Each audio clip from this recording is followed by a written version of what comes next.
नमस्कार दोस्तों, आप सभी का स्वागत है आपके अपने ही चैनल बेस्ट एजुकेशन पर। आज हम डिस्कस करेंगे वाक्य। ठीक है दोस्तों, वाक्य के भेद, वाक्य कितने प्रकार के होते हैं। ठीक है दोस्तों, वाक्य को इंग्लिश में बोलते हैं हम सेंटेंस। ठीक है, सेंटेंस ये अध्याय 3 है। इससे पहले हमने शब्द को डिस्कस किया था और उससे पहले हमने वर्णमाला को डिस्कस किया था दोस्तों। ठीक है, अध्याय पहले में वर्णमाला, अध्याय 2 में शब्द, शब्द के भेद, शब्द का वर्गीकरण। ठीक है, और अध्याय 3 में वाक्य को हम डिस्कस करेंगे दोस्तों। ठीक है, तो वीडियो बहुत ही इंपॉर्टेंट है, सारे के सारे वीडियोस इंपॉर्टेंट हैं। अगर आपने वो सभी वीडियो नहीं देखे हैं तो आप लोग हमारे चैनल की प्ले लिस्ट में जाकर के देख सकते हैं। वहाँ पर मैंने लेक्चर वीडियो हिंदी व्याकरण के नाम से बनाया हुआ है, उसमें आपको सारे लेक्चर वीडियो मिल जाएंगे दोस्तों आसानी से। ठीक है, तो शुरू करते हैं आज का अपना वीडियो बहुत ही इंपॉर्टेंट टॉपिक के साथ। आज हम डिस्कस करेंगे वाक्य, सेंटेंस। ठीक है, वाक्य के भेद। ठीक है दोस्तों, तो शुरू करते हैं। वाक्य क्या होता है, पहले हम समझते हैं वाक्य क्या होता है। तो शब्दों के व्यवस्थित समूह को वाक्य कहते हैं। क्या कहते हैं दोस्तों? शब्दों के व्यवस्थित समूह को वाक्य कहते हैं। ठीक है, और वर्णों के व्यवस्थित समूह को क्या कहते हैं? कमेंट बॉक्स में कमेंट करके बताएं, क्योंकि मैं ये पढ़ा चुका हूँ। ठीक है दोस्तों, तो शब्दों के व्यवस्थित समूह को वाक्य कहते हैं। हम बोलते समय भाषा का प्रयोग करते हैं और भाषा वाक्यों के मेल से ही बनी है। ठीक है दोस्तों, हम बोलते समय भाषा का प्रयोग करते हैं और भाषा वाक्यों के मेल से वाक्यों के मेल से ही बनती है। ठीक है दोस्तों, तो शब्दों के व्यवस्थित समूह को क्या कहते हैं? वाक्य कहते हैं दोस्तों। ठीक है, चलिए आगे देखते हैं। आगे है वाक्य के भेद। ठीक है दोस्तों, क्या है वाक्य के भेद? Types of sentence. ठीक है, वाक्य के भेद, वाक्य के भेद देखेंगे कितने होते हैं। तो वाक्य को हम दो तरीके से विभाजित कर सकते हैं दोस्तों। कितने तरीके से? दो तरीके से विभाजित कर सकते हैं, अर्थ की दृष्टि से और दूसरा है रचना की दृष्टि से। ठीक है दोस्तों, तो वाक्य के भेद कितने हो गए? दो भेद हो गए। कौन कौन से हो गए? अर्थ की दृष्टि से और रचना की दृष्टि से। अब इनको हम डिटेल में पढ़ेंगे एक एक करके। ठीक है दोस्तों, डिटेल में डिस्कस करेंगे एक एक करके कि अर्थ के दृष्टि से कितने टाइप्स होते हैं और रचना की दृष्टि से कितने टाइप्स होते हैं वाक्य के भेद। ठीक है दोस्तों, चलिए आगे देखते हैं। बहुत ही इंपॉर्टेंट वीडियो है, बहुत ही इंपॉर्टेंट लेक्चर हैं, आप लोग इनको तैयार करें। और ऐसा नोट्स है कि आपको 100% सफलता दिलाएगा परीक्षाओं में। तो वीडियो को, सभी वीडियोस को देखिए। ठीक है, और आप लोग अगर हमारे चैनल पर नए हैं तो चैनल को सब्सक्राइब कीजिए, बेल आइकन ज़रूर दबाइए, जिससे कि नोटिफिकेशन आपको सबसे पहले मिल सके दोस्तों। ठीक है, और वीडियो को लाइक और शेयर करना बिल्कुल ना भूलें। ठीक है दोस्तों, तो पहला देखते हैं हम अर्थ की दृष्टि से। अर्थ की दृष्टि से वाक्य के 8 भेद होते हैं। कितने भेद होते हैं दोस्तों? 8 भेद होते हैं। ठीक है, कितने भेद? 8 भेद होते हैं अर्थ की दृष्टि से। ठीक है, अब इनको आठों को एक एक करके डिस्कस करते हैं। पहला है हमारा विधानवाचक। पहला कौन सा है? विधानवाचक। विधानवाचक वाक्य कौन सा होता है? जिन वाक्यों में क्रिया के करने या होने का पता चले उन्हें विधानवाचक वाक्य कहते हैं दोस्तों। ठीक है, जिन वाक्यों में क्रिया का होने का पता चले या फिर क्रिया के करने का पता चले। ठीक है, करने या होने का पता चले उन्हें विधानवाचक वाक्य कहते हैं। जैसे उदाहरण लेते हैं हम, वर्षा हो रही है। ठीक है, वर्षा हो रही है, तो क्या हो रहा है इसमें? क्रिया हो रही है, क्रिया के होने का पता चल रहा है दोस्तों। ठीक है, तो कैसा वाक्य हो गया ये? तो ये आपका विधानवाचक वाक्य हो गया। ठीक है, चलिए आगे देखते हैं। दूसरा, नेक्स्ट है हमारा निषेधवाचक वाक्य। निषेधवाचक वाक्य कौन सा होता है? निषेधवाचक वाक्य। ठीक है, जिन वाक्यों में कार्य ना होने का भाव प्रकट होता है उन्हें निषेधवाचक वाक्य कहते हैं दोस्तों। ठीक है, जिन वाक्यों में या जिन वाक्यों के द्वारा हमें किसी कार्य का ना होने का भाव प्रकट हो, मतलब कार्य पूर्ण ना हो, उसे हम निषेधवाचक वाक्य कहेंगे दोस्तों। ठीक है, उदाहरण के लिए, मैंने खाना नहीं खाया। ठीक है, मैंने खाना नहीं खाया, तो कैसा वाक्य है? निषेधवाचक वाक्य है, क्योंकि इसमें कार्य हो ही नहीं रहा है ना। खाने का जो कार्य है वो नहीं हुआ, तो यहाँ पर कार्य ना होने का भाव प्रकट हो रहा है, तो कैसा वाक्य हुआ? निषेधवाचक वाक्य हुआ दोस्तों। ठीक है, चलिए आगे देखते हैं। तीसरा है हमारा आज्ञावाचक। ठीक है, आज्ञावाचक वाक्य। आज्ञावाचक, जिन वाक्यों से आज्ञा, प्रार्थना, याचना, उपदेश आदि का बोध हो उसे क्या कहेंगे? आज्ञावाचक वाक्य कहेंगे दोस्तों। ठीक है, आज्ञावाचक वाक्य कौन से होते हैं? जिन वाक्यों से आज्ञा, प्रार्थना, याचना, उपदेश आदि का बोध हो उसे आज्ञावाचक वाक्य कहते हैं दोस्तों। ठीक है, उदाहरण के लिए बड़ों का सम्मान करो। ठीक है, बड़ों का सम्मान करो, तो क्या कर रहे हैं यहाँ पर, उपदेश दे रहे हैं सामने वाले को। ठीक है, क्या उपदेश मिला, बड़ों का सम्मान करो। ठीक है दोस्तों, बाजार जाकर दूध ले आओ, ये कैसा हो गया, इसमें हम आज्ञा दे रहे हैं, तो आज्ञावाचक वाक्य हुए ये दोनों ही। ठीक है दोस्तों, आज्ञावाचक वाक्य के अंतर्गत कौन कौन से आएंगे, आज्ञा, प्रार्थना, याचना और उपदेश आदि का बोध हो। जिन वाक्यों से आज्ञा, प्रार्थना, याचना, उपदेश आदि का बोध हो उन्हें आज्ञावाचक वाक्य कहते हैं दोस्तों। ठीक है, उदाहरण के लिए बड़ों का सम्मान करो, और दूसरा है बाजार जाकर दूध ले आओ। ठीक है, बड़ों का सम्मान करो, तो हम उपदेश दे रहे हैं किसी छोटे के लिए। ठीक है दोस्तों, और बाजार जाकर दूध ले आओ, तो हम क्या कर रहे हैं, आज्ञा दे रहे हैं किसी के लिए। ठीक है दोस्तों, तो आगे देखते हैं। नेक्स्ट चौथा है हमारा प्रश्नवाचक। चौथा क्या है, प्रश्नवाचक। ठीक है, प्रश्नवाचक, जिन वाक्यों से किसी प्रश्न का बोध हो उन्हें प्रश्नवाचक वाक्य कहते हैं दोस्तों। ठीक है, जिन वाक्यों से किसी प्रश्न का बोध हो, प्रश्न होने का बोध हो या प्रश्न करने का बोध हो, उन्हें क्या कहेंगे, उन्हें हम प्रश्नवाचक वाक्य कहेंगे दोस्तों। ठीक है, उदाहरण देखते हैं।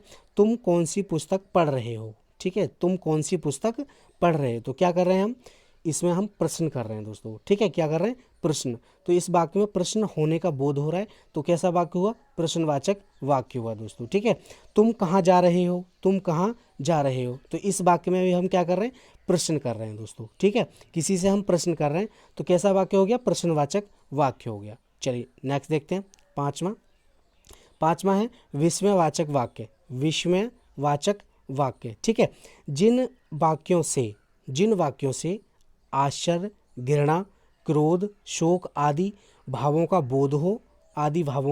बोध हो उसे क्या कहेंगे, विस्मयवाचक वाक्य कहेंगे दोस्तों। ठीक है, जिन वाक्यों से आश्चर्य, घृणा, क्रोध, शोक आदि भावों का बोध हो उसे क्या कहेंगे, विस्मयवाचक वाक्य कहेंगे दोस्तों। ठीक है, उदाहरण के लिए हाय वह मर गया। ठीक है, हाय वह मर गया, तो क्या हो रहा है, इसमें आश्चर्य हो रहा है। क्या हो रहा है, आश्चर्य हो रहा है।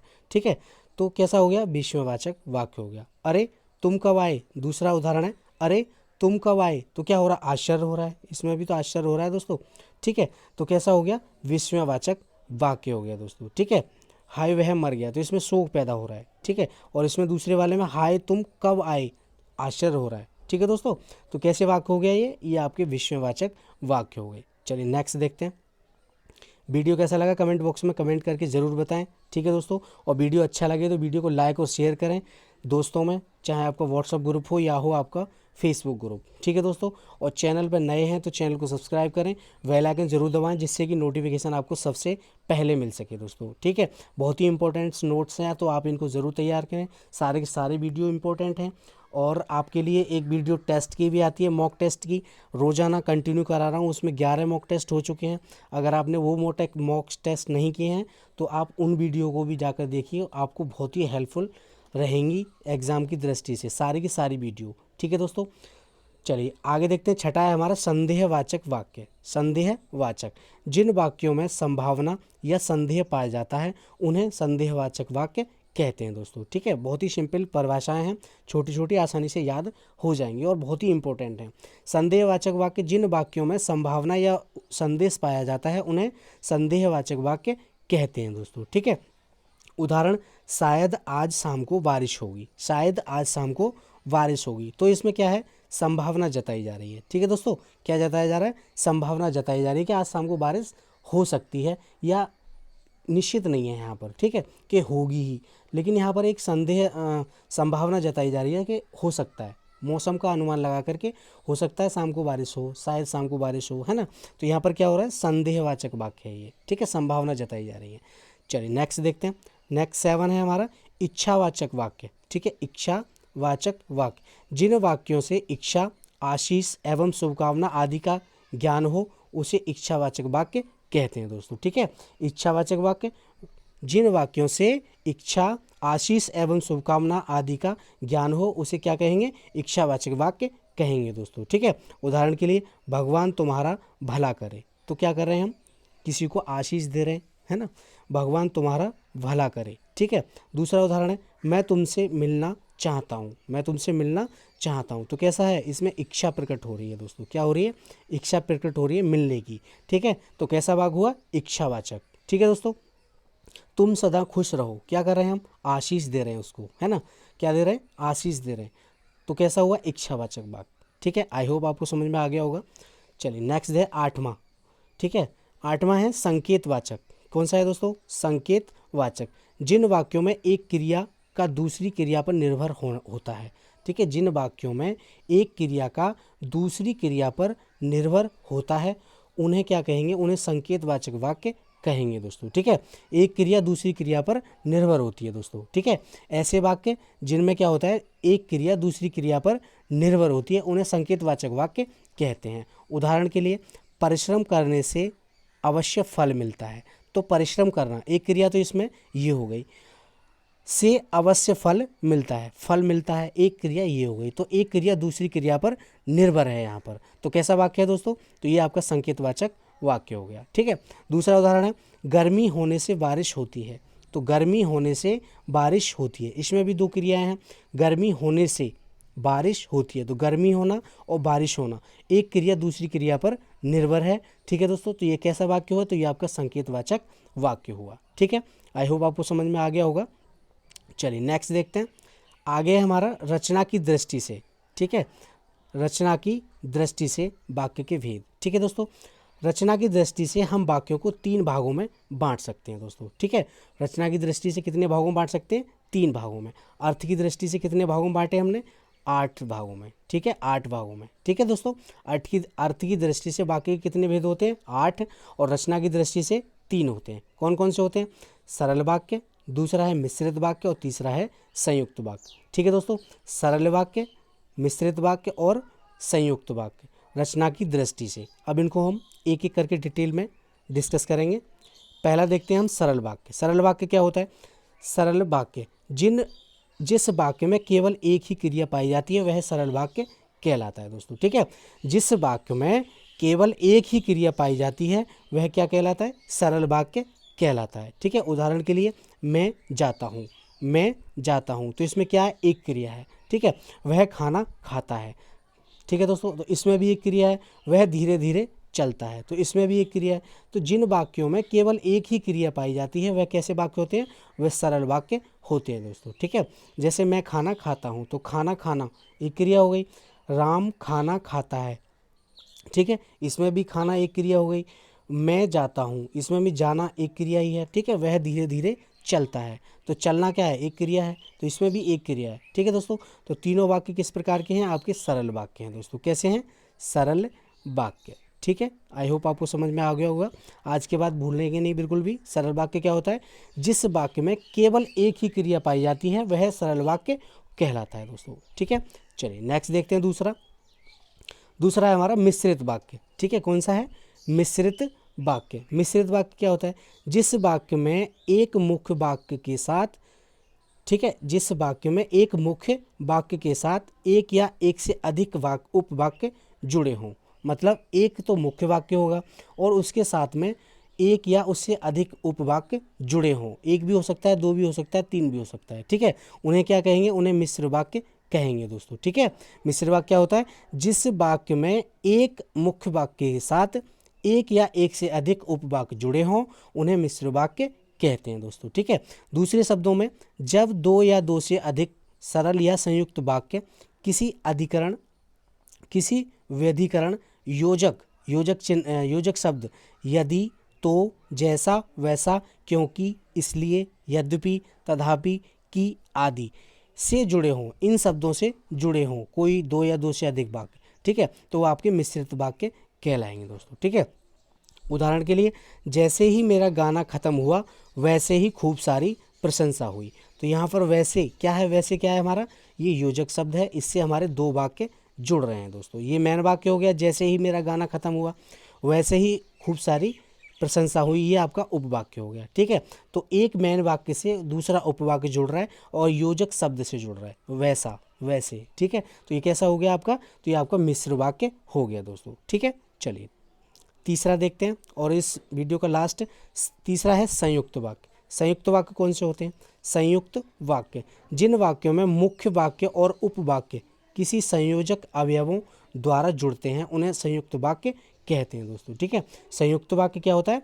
जिस वाक्य में मुख्य वाक्य और उपवाक्य किसी संयोजक अवयवों द्वारा जुड़ते हैं उन्हें संयुक्त वाक्य कहते हैं दोस्तों। क्या कहते हैं? संयुक्त वाक्य। ठीक है, दूसरे शब्दों में जब दो या दो से अधिक साधारण वाक्य किसी समानाधिकरण योजक और एवं या वा तथा अथवा लेकिन किंतु परंतु आदि से जुड़े होते हैं। ठीक है, कोई दो साधारण वाक्य इन शब्दों से, ये जो आपके योजक शब्द हैं, इनसे जुड़े हों, ठीक है, तो क्या कहेंगे? संयुक्त वाक्य कहलाएंगे दोस्तों। क्या कहलाएंगे? संयुक्त वाक्य। ठीक है, उदाहरण देखते हैं।